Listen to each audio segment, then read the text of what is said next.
Hello and welcome to PGurus channel. I'm your host Sri Iyer. Viewers, today we are going to meet author, entrepreneur, and philanthropist and activist Rakesh Kaul. Rakesh Kaul is the author of the best-selling book, The Last Queen of Kashmir, and he wears many hats, one of them being he's a founder of the global organization for Kashmir Pandits in India and abroad. And this is called as the Global Kashmiri Pandits Diaspora group. And he has been involved with Kashmir ever since he was born. When I was taping this conversation with him, because of a technical difficulty, part of the interview got lost, and I have recovered most of it. And what you're going to see is a conversation that I'm having with him. But before that, we had talked about the situation of the Kashmiri Pandits that was there in in the 80s and leading up to that fateful day in January 1990, when they were all forced to flee with practically just their clothes, and whoever could try to sell, they sold their properties for pittance. There is a group of about 50 oligarchs who ended up buying up all these properties, and these very 50 people have been in power in one form or the other up through this event when Article 370 was abolished, and now it sort of levels the playing field a little bit.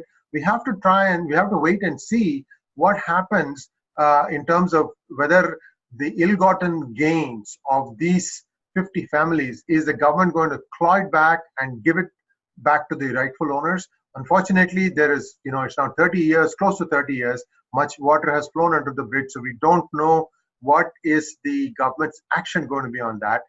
To hear about the reality, the ground situation of Kashmiri Pandits and whatever little number of people who have tried going back to Kashmir, even up until recently, this is going to be a very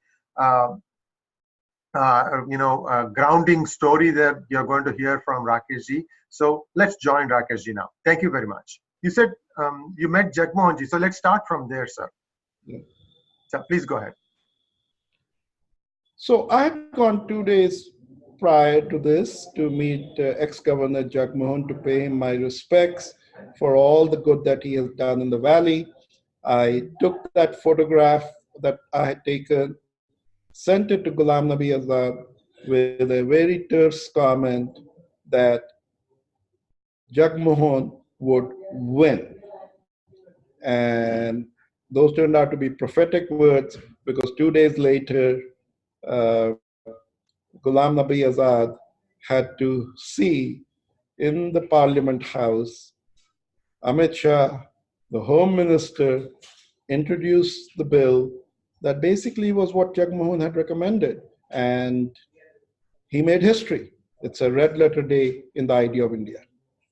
Now, the 370 has gone, but unfortunately, the Kashmiri Pandits who could have always returned back to the valley, not many have gone back. In fact, there's like a once in a while, there's one story of somebody returning back. Now, what is the experience of those who have tried going back to the valley, the Kashmiri Pandits who tried going back to the valley? I'm trying to get a sense of where the reality stands. I mean, it's all great that 370 is gone, that anybody can buy land in Kashmir, but those who lived there, who had grown up in that, that they have smelt the earth and mud, and they have been there for thousands of years. They were forced out of their homes in 1990. Now, when they were the first ones who would want to go back and see how things are. So what has been your experience of people who went back there, sir? So obviously, if you've been in the camps in Jammu for 25 years, you run out of your savings. These were people who never had liquid savings or cash. They either had land that they tilled, or they were working the government.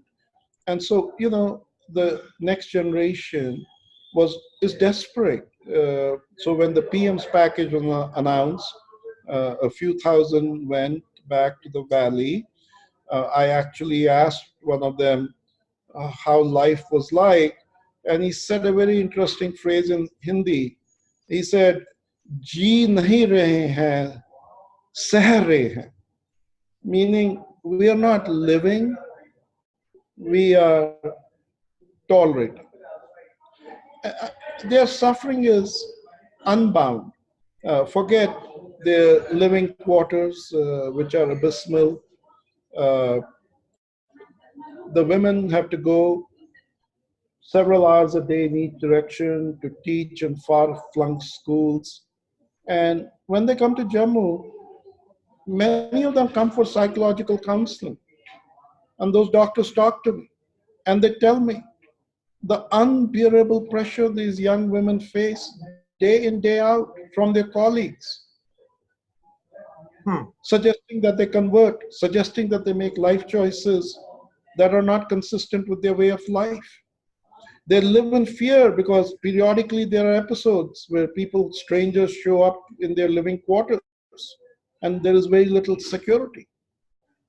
Well, there has been a rise in the number of mosques in the valley, hasn't it? I mean, I've read that it was almost a five-fold increase, and most of these are madrasas where a lot of hatred, Salafi, Wahhabi teaching has been carried out.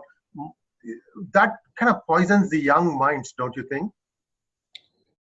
I can tell you a story. A friend of mine just very recently went to Kashmir, and he went to do some sightseeing, driven by nostalgia. And at one place, a group of very young kids came up to him. They were curious. He was somebody from outside. He started speaking to them in Kashmiri. And they were a bit surprised, but they figured out that he was a Kashmiri Hindu. And, my friend was very friendly. And he pulled out some chocolate and he offered to those kids. And the kids drew back and said, "No, aap kafir ho. Ye haram hai." Now, who taught these young kids to look at chocolate offered by a Kashmiri Hindu as haram food? That's not the child speaking. That's the devil inside the child.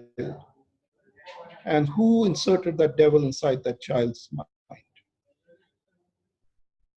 Well, the unfortunate truth is, Rakesh ji, this is not the case only in Kashmir. Many mosques outside throughout of India have this problem. In fact, I was talking to a DGP of police in a different state, and this person was trying to monitor what was going on in a grand mosque in that city, and he had put Muslim policemen in plain clothes, and they would listen to what was being told in Friday sermons, and the people had identified them, and they were trying to shoo them out. They were trying to push them out, and this is the land where they don't even constitute probably 5%. Yet that was the sort of pushback that the police was getting. And I'm sure things have not improved a whole lot, but there is a message for the whole of India, this 370 going away, that nobody is special, everybody is the same. Now, if I remember correctly, triple talaq did not apply to the state of Jammu and Kashmir, right? No, it didn't.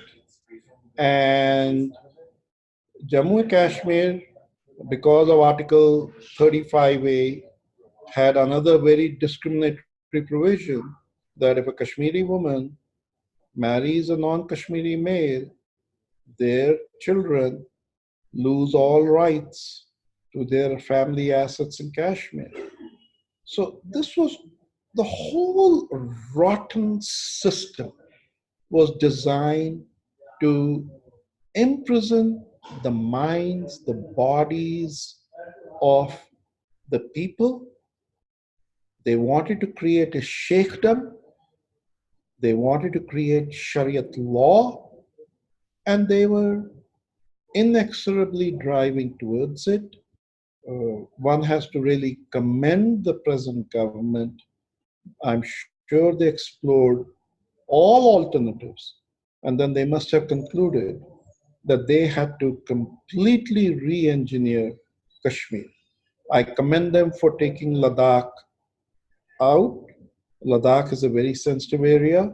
The Chinese are discreetly trying to influence the Buddhist monasteries there, and it's good that now the central government will directly be in control of Ladakh, which was neglected. It's good that Jammu will get its fair shake. It's good that the Kashmiri public will be released from dynastic rule. A lot of good will come out of it. Of course, those who have been fishing in these troubled waters and lining their pockets with huge ill gotten gains, they will stir the pot, they'll create mischief. But I think the die is cast. Kashmir has been liberated, it has a bright future. Now, in my view, the Kashmiri Pandits form the bulk of the intellectual wealth of Kashmir. Now, it is for them to want to return back to the valley and feel safe. In your opinion, what steps should the government be taking? So I think the government should do what the rest of the world has figured out is the right thing to do in these circumstances. Kashmiri Pandits suffered genocide. They should throw out the humiliating title of migrants. When the Kashmiri Pandit goes and interacts with the government, he's referred to as a migrant. That's humiliating. They should be given recognition as internally displaced people, IDP. We have told the government, engage with us formally. We have told them, let's create the Global Kashmiri Pandit Diaspora, which is a coalition of all the Kashmiri Pandit groups. We have said, create an advisory council, put about 21 members so that there's fair representation. Let's engage with you. We'll be good partners. We'll create win-win outcomes, not just for the government of India, not just for India and Kashmiri Pandits, but for everybody, because we have an open, inclusive mind. First step would be, we were thrown out for a faith. We were thrown out and killed because of who we are. Out of our 550 temples, 350 were completely destroyed in the frenzy. Let's pick 15 of them. Let's rebuild them. Let's make them energy centers, make them active places of community pilgrimage. And then people will gain confidence that their faith has been once again respected and secure. Let's take these people who have already gone back as part of the PM's package and find out what we need to do to make their lives bearable. If they have a happy story to tell, then more people will come back. But if they are sharing horrible stories, why would anybody in his right mind jump into that fire? And the end game is very clear. We have stated, let's create a single concentrated settlement. Let's call it a smart city. Let's put in that smart city those kinds of activities, economic modules that Kashmiri Pandits excel. Hospitals, universities, technology. Those are some of the things we excel in. Those can form the platform for creating sustainable business. We can then have the critical mass in one place where we feel secure, but more importantly, lead the way of life that we have. And our way of life is peaceful. In the last 700 years, we have an incredible record. No Kashmiri Pandit has ever taken the life of a Kashmiri Muslim.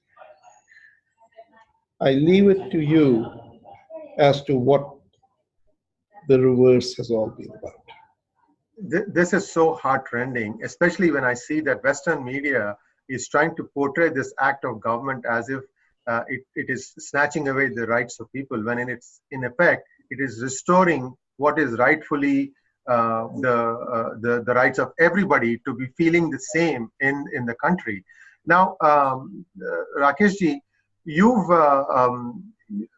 you've had interactions with many people. Now you've also seen that the situation is not that conducive. One of the options that was suggested was that why don't we, before we even settle Kashmiri Pandits, why not try to give an encouragement package to ex-servicemen who are still able-bodied, who have retired from service, but they can still be an effective deterrent to any kind of mischief on the minds of the people who are living there. What do you think of that idea, sir? Really forming a buffer zone where people are mostly people who have served in the armed forces. They have some special packages. They might have gone into retirement. You know how in armed forces, a Jawan doesn't work after, I think, 35 or something like that, and so on and so forth. Would that make the KPs feel more secure? So I first, I, like every Indian, we cannot do enough for the Indian Armed Forces. To me, if any Indian Armed Force member has laid his life on Kashmiri soil and his blood was on Kashmiri soil, he has a claim on that land that precedes anybody else. So, you know what? Irrespective of whether they form a buffer zone or not, we owe it to them. They laid down their life to protect that soil because it's India. They have a right to it that precedes anybody else. However, I do feel the right answer is an answer which helps reverse the programming of the Kashmiri Muslim mind. Their mind has been programmed in a way to their own detriment. We have to educate them that they have been liberated from dynastic rule. We have to educate them that this emotive issue of land was simply sheer exploitation on the part of the oligarchs in Kashmir. If a Kashmiri wanted to sell land, and many do sell land, who were the buyers? The buyers were limited to the top 50 families. And those guys set the price. Well, now the price will be market price. Who will benefit? The average Kashmiri will benefit. There's no compulsion to sell. But if they want to sell, they will get the returns. There's no reason why Kashmiri land today cannot be as valuable as Delhi land or Mumbai land. We have to completely cleanse the university system so that they are educated as to what Kashmir and India is all about. So I fully expect over time, as Indian businesses go into Kashmir and more investment happens in Kashmir, I have over the last 5 to 10 years taken numerous business proposals. Couldn't, couldn't get past the first barrier. Couldn't get past the first barrier. If somebody asked me today, if there was peace in Kashmir, where would I invest anywhere in the world? I'd invest in Kashmir because there are such huge business opportunities in Kashmir. Now, so this process of normalcy, let's say it started the day the Article 370 ended, and I think it's going to take time before confidence comes, and there has to be a general reduction in terms of reaction to this. Now, some of the leaders are in detention right now, and I don't know how long curfew is going to stay on. I expect that this will not be for a long time, maybe 3-4 weeks, and then there will be a constant judging of what the intelligence is telling the government that, okay, things have come down, people are now willing to, I think normalcy is there. And then there's going to be a little bit of spurt. I don't expect that this is going to just like that die down because there's so much, anger, whatever you want to call it, built up. And this is all false teachings. Unfortunately, when it was being done, nobody stepped in to try and stop it. I mean, if 6,000 new mosques were built, and the government let them do wink, wink, nod, nod, and let that thing happen, well, that was a gross failure on part of the government. I mean, I'm talking about the PDP governments, the NC governments, even the Congress at one time. Mr. Ghulam Nabi Azad was the chief minister, all river water under the bridge. Now, The most important thing, the most important takeaway that that I'd like to ask everybody, through you, is when do you think the Kashmiri Pandit will feel that he or she will get their property rights back, even if it was sold for a distress sale? Is there going to be some sort of a commission in your mind which might determine that this was a duress sale and that the right price should have been given? Do you think the 50 oligarchs will be forced to disgorge their ill-gotten gains? Do you think something like that might happen?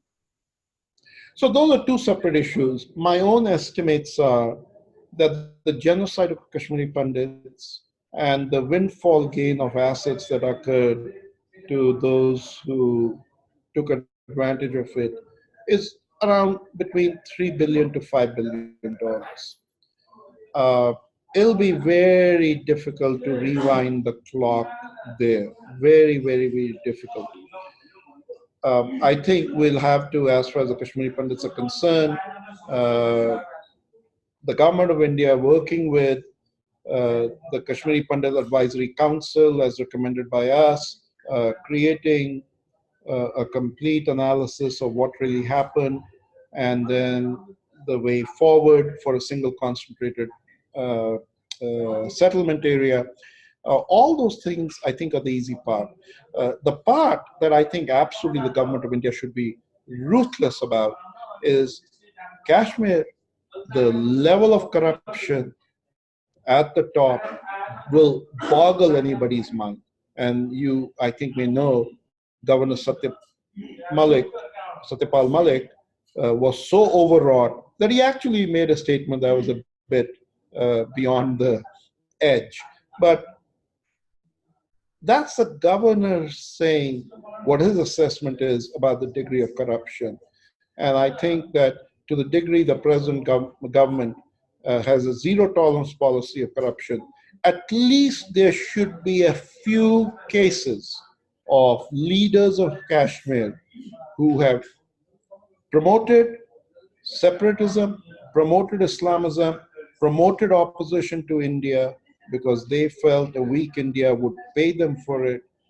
Those guys need to be prosecuted for their ill-gotten gains. Absolutely. Because 2-3 years ago, PGurus published an article whereby we had even given the contacts of the ISI handler handling a couple of these people who are based in Srinagar, and it took a while before action was initiated on them. We were surprised that something so sensitive as that, it took so long for the government to act on it. Be that as it may, they did act on it, and I'd like to see this process accelerate. I mean, law of the land is the same, no matter what. It applies to everyone, and these people have to be made an example of, and the law has to really, really act quickly on that. Thank you very much, Rakesh. Is there anything else you would like to share with our viewers before we wind up this chat? My last comment would be obviously about international mischief mongers who have wanted to keep the Kashmir pot boiling so that they could fish in troubled waters. I think the government of India should give serious consideration to supporting Kashmiri Pandits to present their case of genocide at the UN Human Rights Council. That will completely destroy the narrative that Pakistan-funded agencies have now tried to create there.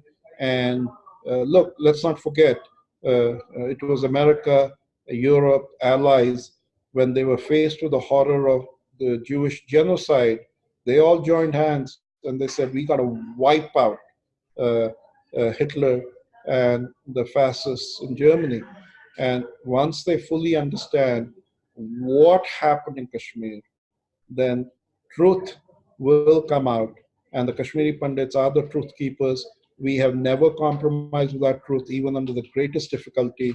We will continue to serve the truth, and we will win. Namaste. Namaskar. Thank you very much, sir.